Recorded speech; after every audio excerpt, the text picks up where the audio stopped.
far left, 40. Medium right tightens over crest bump, 130. Small absolute crest, 200 uphill.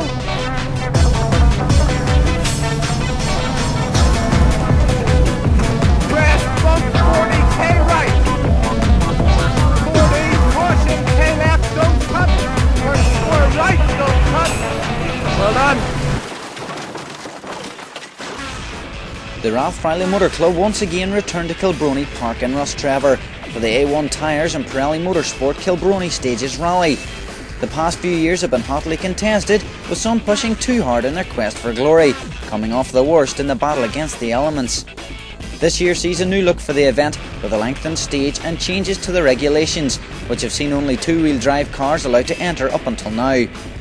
Four-wheel drive cars are let loose in the park, and the entry is headed by the emo-impressive Morris Gas, with Gary White sure to challenge. There are many obstacles to avoid though, such as sturdy trees and brick walls that have featured in recent years.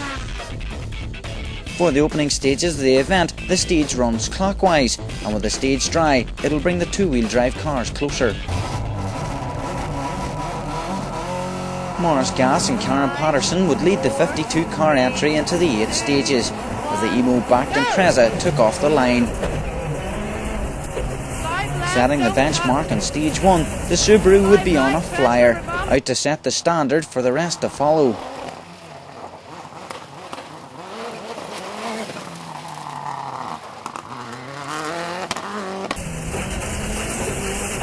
And using this event as a shakedown for the forthcoming Circuit of Ireland at Easter weekend, and with this car's first debut in this event, Morris would settle in well on stage 1, as the pair would tackle the final section of the stage.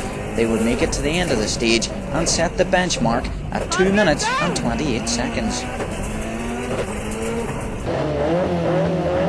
Gary White was on a quest to further his mileage in his new car, still adjusting to a 7-speed gearbox.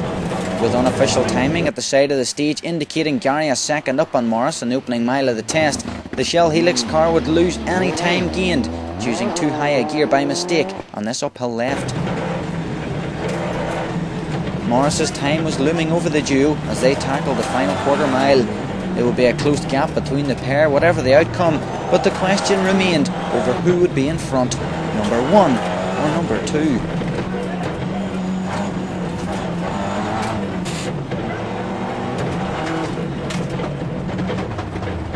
Crossing the line, 2 seconds is the difference in Subaru's favour, dropping Gary to 3rd.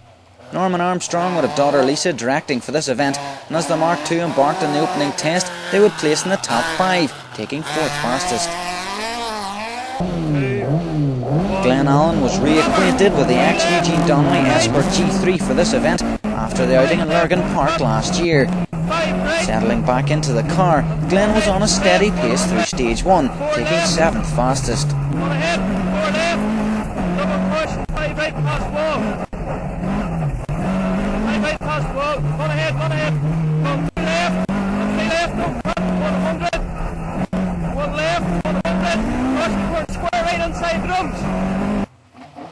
And upping the pace in stage 2, the pair would claw back time to move up into the top 6 after 2 stages.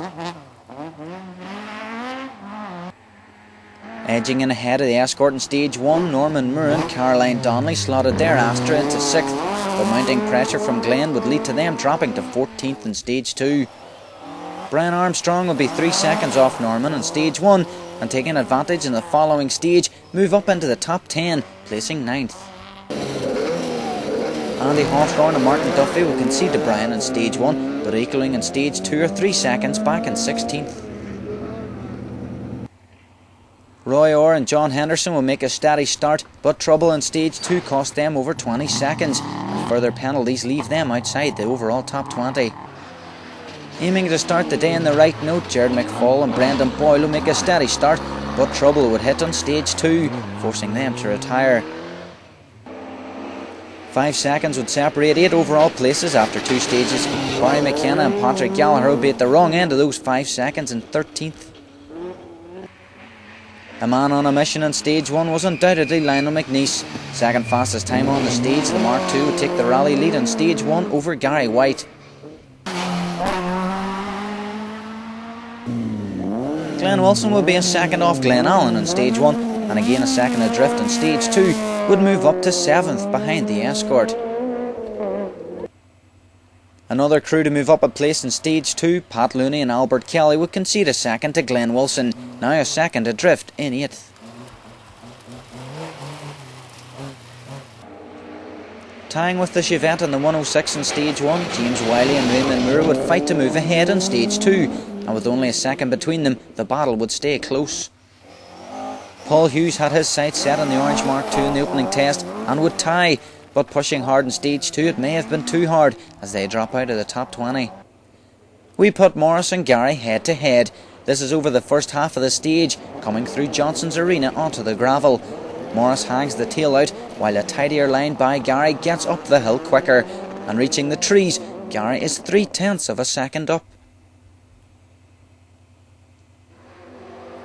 Michael Black was attracting attention, with his performance landing in 5th, and his sponsor's name leaving colourful thoughts in the minds of spectators.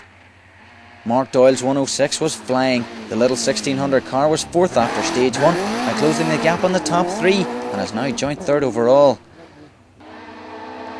5 seconds would separate Norman Armstrong from the top 3 in stage 1, but upping the pace, the Mark II would take 3rd in stage 2. Lionel McNeice would lead going into the second stage, and with Norman Armstrong applying pressure, would concede a second and the rally lead, and are now 2nd overall. Following the first stage, Morris Gass and Karen Patterson would receive 15-second penalty, dropping them to 20th, thus handing the rally lead to Lionel McNeice. Fighting back in stage 2, they set fastest time on the stage, but again receiving 15 seconds of penalties at the end of the test, they dropped to 19th. Gary White thrust the Shell machine into the rally lead in stage 2, taking second fastest time to Morris. The Ford will be 5 seconds up on Lionel McNeice through the stage, pulling out a lead at the end of the rally leaderboard, now in front by 4 seconds.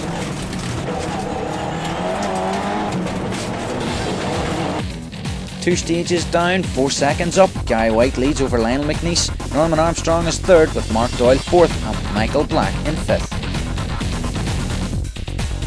It's definitely a good wee rally now, but I think it's a bit unfair. Today I'm out in the 4-wheel drive against all these 2-wheel drive boys, but they're definitely keeping me on my toes. And I've also got another thing. I found out why I was going so slow, and I got these, and if you have a look at those, they're just a business. That's what's done it for the times.